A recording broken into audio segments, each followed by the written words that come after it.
I'm going to do a video on a no start. It's a Briggs and Stratton motor. It's a small lawnmower. There's the information on it. Troy built. It's a 190cc. Anyway, this is new. I bought it about a year and a half ago, and the only thing I use it for is cleaning up around my vegetable garden area. It didn't start this year, and it's got a plastic carburetor, and so if somebody's got one of these, I did fix it. I fixed it yesterday, and I did not videotape it yesterday because I needed it and I didn't want to go through the time it was going to take for me to videotape it. So I'm just going to go through this job again. I'm going to show what I found and how I fixed it. So here's the fuel line. It comes off the gas tank. There's no fuel shutoff on it. It needs one, but it doesn't have one. So one of the things I'm going to do, I just went through one of my boxes of carburetor parts, and I found some fuel shutoffs, spark plugs, filters, different things in here. One used air filter. I got a bunch of boxes of stuff like this from buying parts for fixing small engine machines. Looks like this might be the right size. When I pull this fuel line off, I'm going to see if that's the right size. If it is, I'm going to cut this off and put this in there, in line there. So for now, sorry about shaking the camera, but I'm going to put a clamp on here. Is that tight enough? I'm going to tighten it just a little more.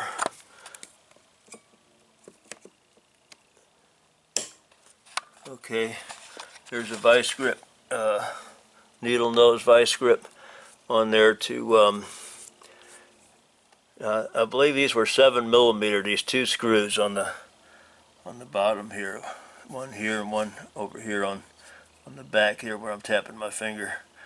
So I'm going to take those off, but before I even do that, I'm going to show something else. I need a 10mm Allen wrench. Need two hands to get that off of there. There's a Allen, a 10mm plug on the bottom of this. You give it it's plastic plug with an O-ring on it, so you give it just a partial turn and it comes off of there, and you can drain your gas out of there. But you got to be able to shut your gas off. You don't want to shut it off with this and leave it all winter. I am going to put one of these on there and shut it off. The bulk gas is not likely to go bad as quickly as the little bit of gas that's inside the carburetor. So, but the little bit of gas that's in here will separate, and it'll do different weird things. It'll have liquid and then solids. The solids will clog up. I'm going to show what that clogs up and how to clean it without taking this all apart, taking the carburetor off. Okay, I have got a food container lid down here that I believe will hold all the gas that comes out of the carburetor.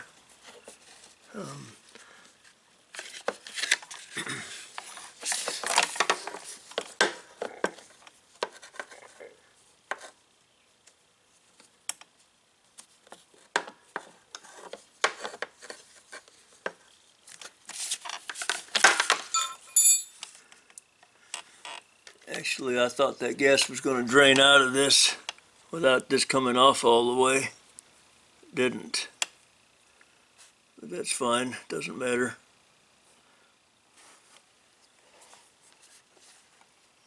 So there's the gas. Set that aside.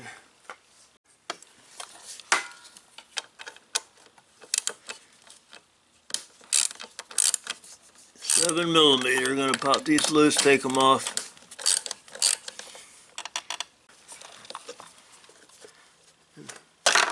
There it is. The bowl is down below that. And you see it's got an O-ring seal on the outside of it. And I'm going to go ahead and put this plug back in it. We don't need that off. I didn't need to take it off. I just did it to show that it's there. And of course the float bowl comes down, and then we look underneath there with a mirror.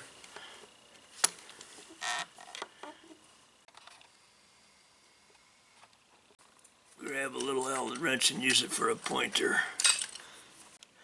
Right there is like a little check ball of some kind, and I never took this off, but a lot of times there's a jet, a fuel jet right there on the bottom looking straight up, and a lot of times there's a fuel jet there, and this one doesn't have it there. This one has it on the side. It's not on the bottom, it's on the side here, right there where I'm tapping with this Allen wrench. There's a little jet there, and you can use a torch tip cleaner, a bread wrapper tie, a metal one of course, or something like that, and some spray to clean that hole out. I like to use torch tip cleaners. Most of you guys that have any shop experience know what these are. You can get them any welding supply or off of Amazon, or even at your farm and home supply store. We'll have this, and you find the smallest one that'll go in that hole, but you got to hold, in this particular case, you got to hold that float up with one hand, and then put your tip cleaner in there. I'll have to zoom in so you can see what I'm doing. Just find the one that fits in there the best and clean that hole out with it. And this is hard for me to do and stay out of the way of the camera. That one goes in there. Just move it around in there.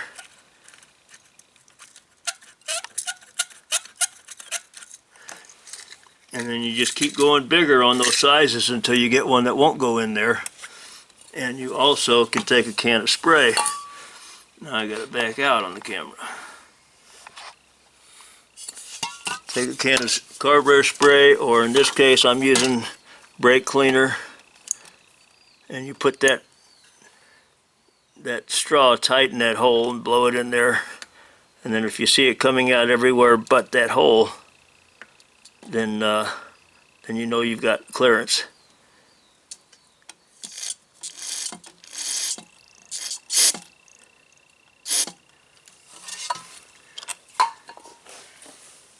And then of course the old air hose. I like the ones with the rubber tip on them.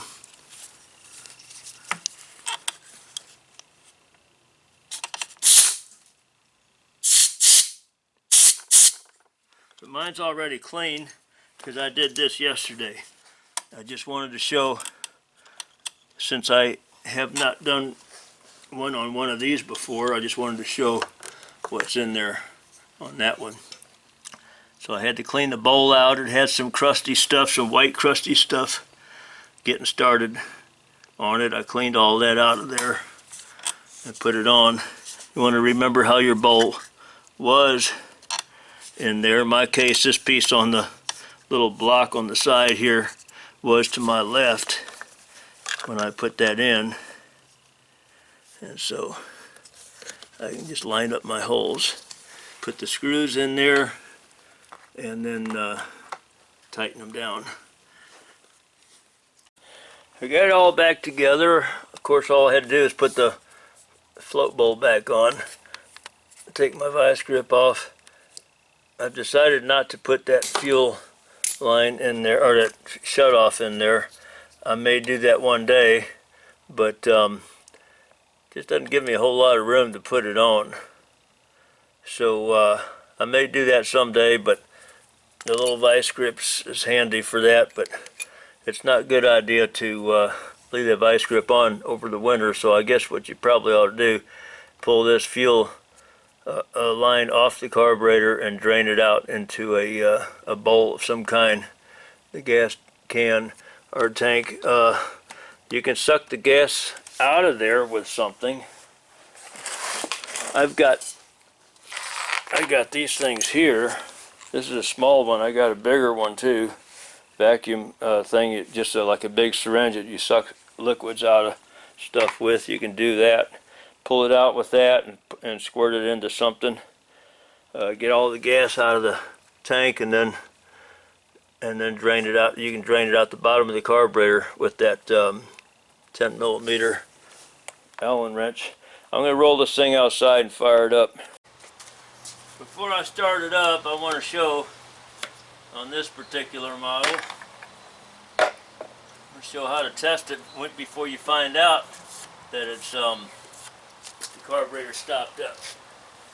Take the air filter off and you spray just a little bit of something flammable. You can use flammable brake cleaner. Make sure it says extremely flammable on there, because some of these are non-flammable and some are flammable. I use the one that's flammable. It does dry quicker as far as cleaning up gasket surfaces and drying oil up off of stuff. It's not just for brakes. I use it more for drying oil off of things than I do anything else. And you're going to spray. I'm not going to spray it in there. I'm going to spray off to the side, show about how much you spray in there. Just a little squirt like that. Stick your air filter back on it. Not the whole thing, just the element. And then fire it up. This thing should start right up.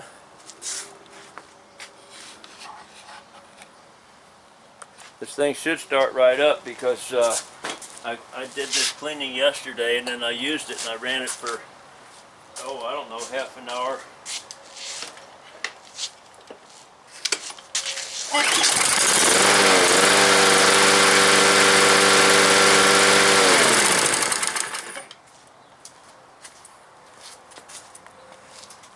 All right, thanks for watching.